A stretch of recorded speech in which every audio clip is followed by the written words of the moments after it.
Sisi tunaheshimu sana wageni na tunaheshimu sana watu kutoka nchi jirani, kwa sababu tunaheshimu mambo ya ndani ya nchi hizo.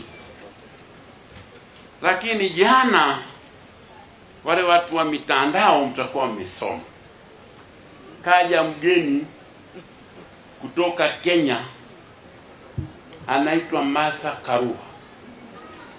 Martha Karua ni mwana sheria, tena ni mtu wa Afrika Mashariki, tunamjua na tunamheshimu sana kwa taaluma yake ya sheria. Lakini mwanasiasa wa Kenya vile vile, ana chama chake, alikuwa na chama kinaitwa NARC Kenya.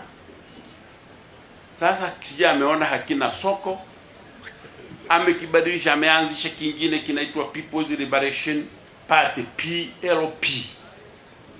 Sasa kaja, ana haki kama mwanasheria, kama ameitwa na watu wanaoshtakiwa.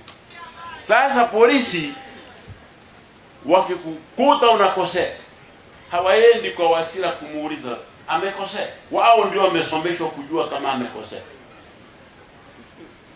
Wakikuchukua hawaruhusi kukaa na wewe muda mrefu, wanakuambia ukae, ikifika saa 24 umeshafika wapi? Kwa sababu kwa mujibu wa katiba, mahakama ndio chombo cha kikatiba cha kutoa haki hapa nchini. Sasa polisi walimkuta Tundu. Mimi sitaki kueleza makosa yake, maana mimi sio hakimu. Mambo makosa gani anafanyaje, naachia mahakama, na mimi nitafanya makosa ya kuingilia mahakama. Tunaheshimu mahakama, ndio chombo kinachotoa nini? Haki.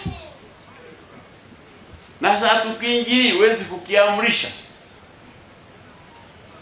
Na Mheshimiwa Martha Karua, mwana sheria aliyebobea, anajua kitu kinaitwa separation of powers, kwamba ukiwa na mahakama, rais hawezi kuingilia mahakama.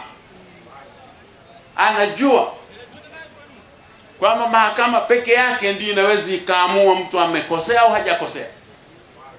Na kosa na sheria inasema mtu hawezi kuhesabiwa amekosa mpaka mahakama imuone anakosa.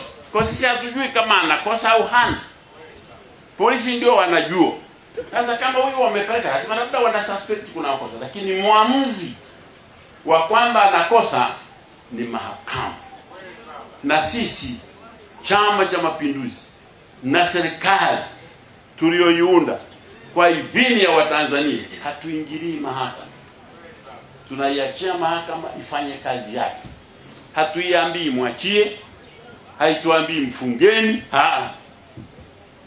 Mheshimiwa Martha Karua anajua hayo mambo, lakini kaja anasema ana kofia mbili. Dar es Salaam nilikuwa namsikiliza jana. Moja ni mwanasheria, nikasema hiyo kofia tunaiheshimu, aende Kisutu kwa wanasheria wenzake. Lakini akasema kofia ya pili, yeye ni mwenyekiti wa chama. Kwa hiyo analaumu, anasema CCM inaogopa Chadema, ndio maana inawakamata ili ishinde uchaguzi. Martha Karua, mimi nataka nimwambie asikie, na wanaopeleka habari wampelekee watu wa magazeti kwamba nimesema hapa Tanzania kwa mwaka huu hakuna chama kinaweza kuogopwa na CCM. Chama gani?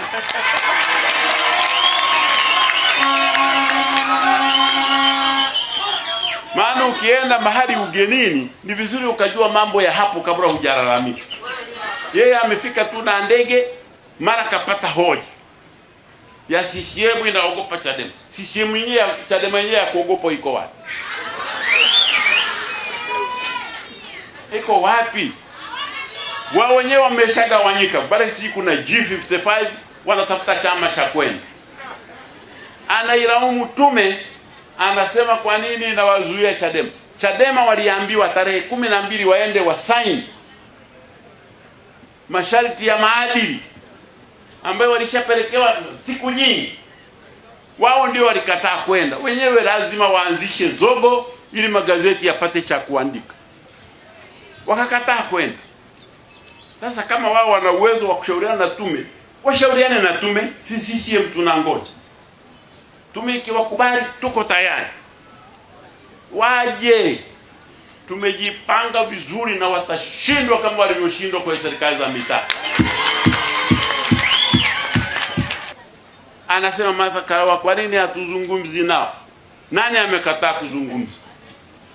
Niwaambie, tarehe 2 ya mwezi huu, mimi makamu mwenyekiti wa Chama cha Mapinduzi pamoja na viongozi wengine wa vyama vilivyoko katika chombo kinaitwa Tanzania Center for Democracy, TCD, tulikutana tukaulizana tuseme mambo gani yanatusibu kabla ya uchaguzi.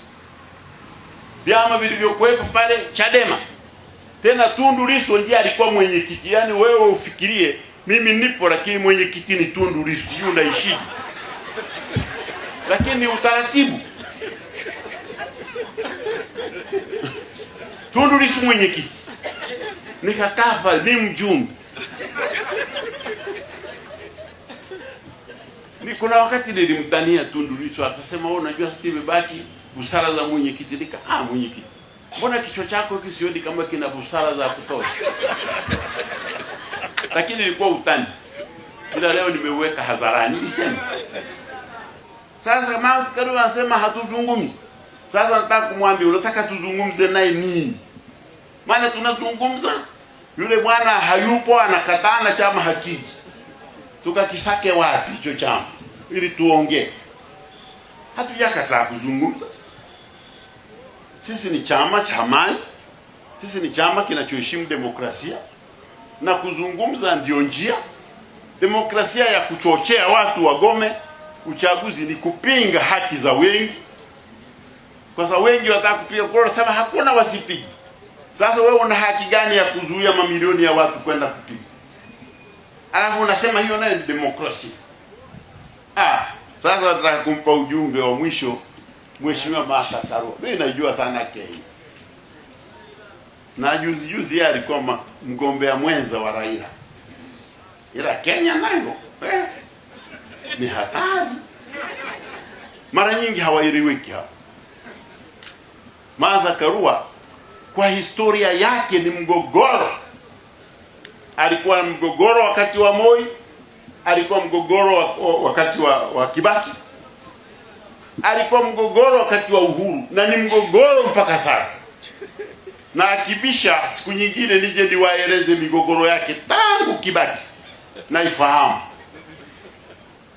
Sasa kama anasema sisi tunavuruga amani na Jumuiya ya Afrika Mashariki, sisi hatuvurugi Afrika Mashariki.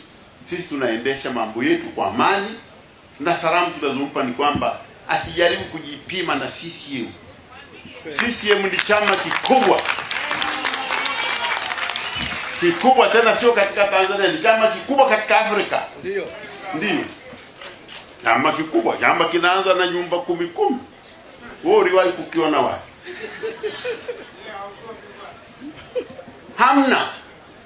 Kwa tunamwambia sisi hatuna hofu na chama chochote. Lakini hatuwezi kuingilia kazi ya mahakama, wala hatuwezi kuingilia kazi ya tume. Lakini kama ni mjuzi hivyo na anatoka Kenya, ashughulikie mambo ya Kenya, maana Kenya yenyewe nayo haijasimama sawa sawa.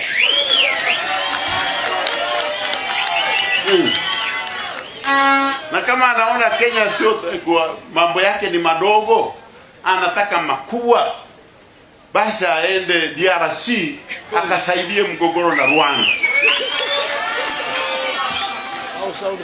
Na kama anaona hiyo kazi nayo haitoshi, aende South Sudan akasuluhisha.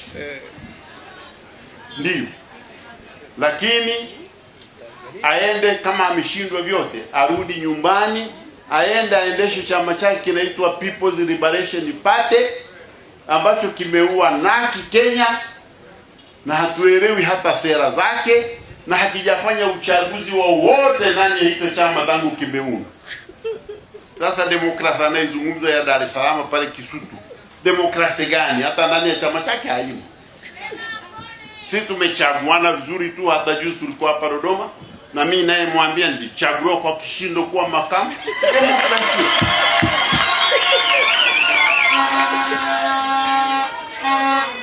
Nadhani hiyo